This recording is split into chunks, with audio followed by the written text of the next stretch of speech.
Good morning, everybody. Today is October 12th, and it's kind of miserable out. It's cold, it's breezy, it's kind of damp, yet I'm in a really good mood. Where to start? We spoke for a new drill in the spring.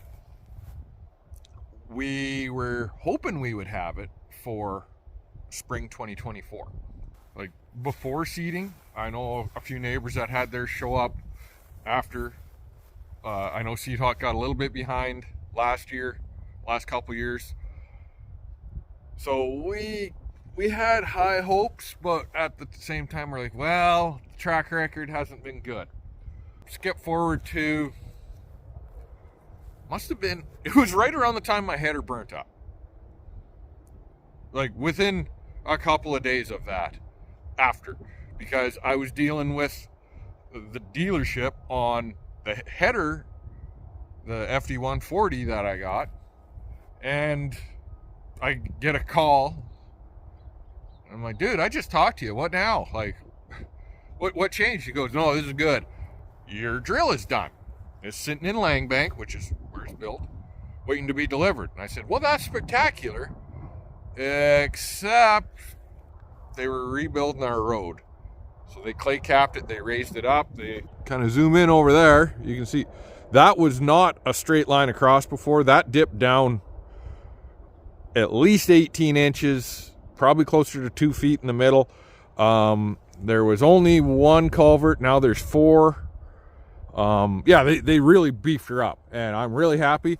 I got my approach extended there, so it's like twice as wide. So that makes getting in and out with a semi or a massive drill a whole lot easier. And so we said, well, as soon as that's done, we'll let you know. And then as soon as it was done, it rained, and they're like, well, we don't really want to slop up the road and have to try and pull a drill out of the ditch, so we waited. Now it's been dry for a bit. Road's in good shape. They just put fresh gravel on this morning. So this is what we were trading off. This guy is it's a 2009 toolbar with a 2011 cart, I believe. It's one or the other. The toolbar is 60 feet, 60 shanks, so 12-inch spacing on the paired shanks. We put the Dutch points on, offset points. I really like these. Otherwise, it came with the stock Seed Hawk ones. We put the semi-pneumatic tires on. Otherwise, it comes with the regular tubed ones. So they're all semi-pneumatic. We put the mud scrapers on. So, yeah, we've put a lot into this toolbar, and we put the blockage system on. So we put a lot of features onto this. In the last 3 years, every tire on this seeder has been changed. Every single one. The rears were this year. Semi-pneumatics were 2 years ago. And all of the main casters were last year. And I think all of those were last year as well.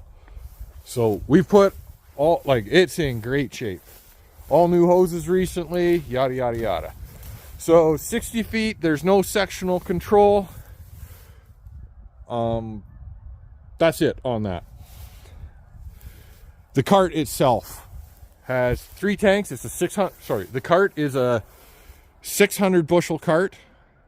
3 compartments. Compartment 1 is the back one.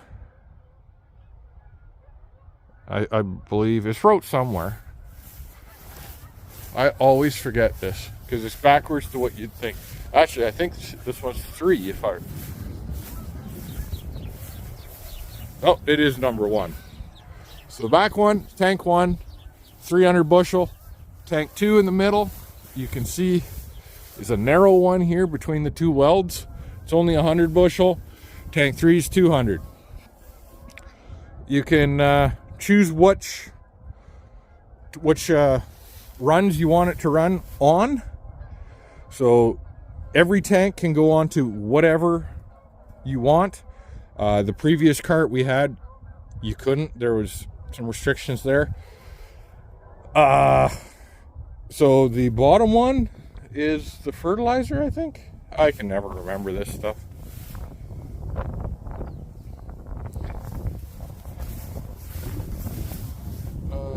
Yeah, bottom is fertilizer, I think. It doesn't matter. But just run one, run two. You can just flop a valve. So you can run everything down your fertilizer, which is your sideband. You can run everything in your seed, or you can mix and match. You just can't run part of one in each. That's the only limitation. I can't run I can't run half a tank one into the sideband and half into the seed row. It doesn't have scales, doesn't have sectional control, isn't variable rate. It is variable rate possible, but as it's set up right now, it's not variable rate compatible.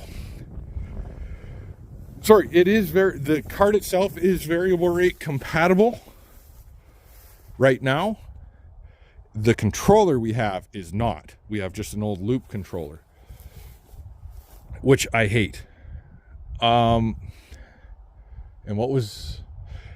you can get sectional for this guy, but it's not dressed up with it right now. There's a lot of work to put it on. And then we have the conveyor. So yesterday, I got playing around in there. I ripped the rate controller out and the blockage system out of the cab, and everything was tucked away. I think I left the rate controller up there, and like I got cables in there, and so I was ripping cables out yesterday, and I happened to stumble upon that.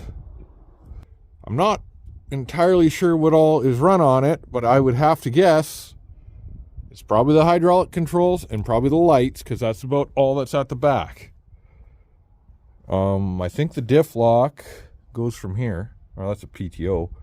But yeah, so I don't know. I haven't had any codes or errors or things not work. I did have one hydraulic that was intermittent. But yeah, so anyways, this was on the outside and it was rubbing up against the frame here. Actually, the one for the camera as well has some damage to it.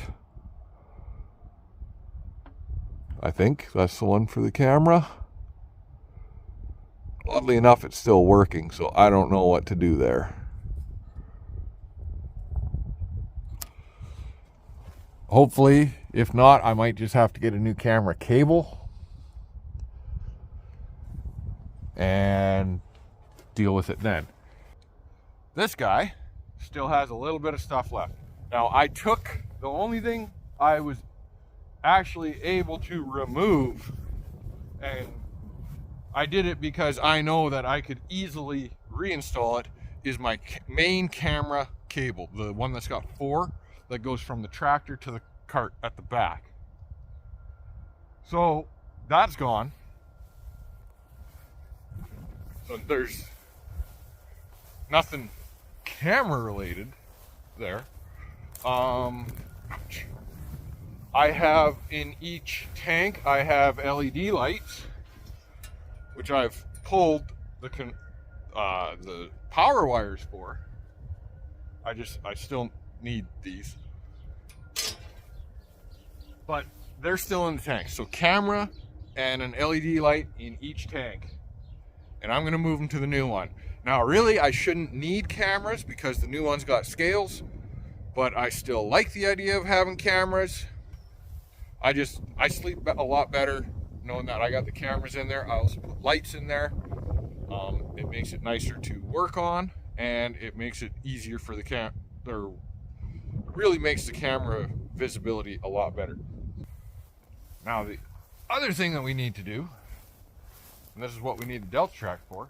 Truth be told, we could do it with the 2375, truth be told, now that I think about it, we might do it with the 2375. But we have to lift all of the center shanks so that it can go down the highway. So we will lift them and we will find a way to tie them all up. So that's on the list of things to do today. And once this guy's out of the way, maybe I'll hook the mower. That's something we should do today too. To get hooked onto the mower and we'll mow this stuff down so that, yeah, it doesn't fill with snow so bad. So, first things first is I'm going to deal with the Delta Track. Everything's off of that girl. We got a phone call that from the dealership, and they were talking about, oh, how many 3/4 and whatnot, like 3/4 hydraulic fittings do we have, and they're saying how it was best to set it up and whatnot. So we're kind of looking, we might need to do some rejigging because we've got 2 of them that are on 3/4. It doesn't look that hard to splice another one in, and just got to finish grading off the top of that pad. Dad got a little carried away, I think, but not too bad. I'm sure he paced it out with room to spare. We should have, once that's done, I'll give him a call. We'll probably get some fertilizer bins in the next couple of weeks. This guy, we've got all my stuff off, all of their stuff on, with the exception of the spare roller, and we've got all the shanks wired up. Let's see if we zoom on this guy. My window's not really helping things. You can see we got some hay wire or bin wire around the shanks to the frame just to keep it from creeping down. If they do creep, they won't go terribly far, and then hopefully they're not dragging on the pavement. Sounds like the plan is still for delivery tomorrow. As long as it doesn't rain, they're not calling for it. Tomorrow is new drill day. We're making a major step change in drills. So I'm very excited on this. To me, it's like Christmas morning, except you know exactly what you're getting, and you paid for everything, and it was expensive, but it's still friggin' exciting. So I'm super stoked for tomorrow. I'll be really disheartened if for some reason they can't deliver it, because the talk is they were going to deliver it tomorrow, and then possibly Monday or Tuesday come out here to do the PDI and the initial hookup, and have it damn near ready to do like field checks in the spring. I'm really excited. Probably not going to sleep well tonight, but sleep's overrated. Anyhow, if you like this kind of thing, please like and subscribe. Thanks for watching. Have a good one.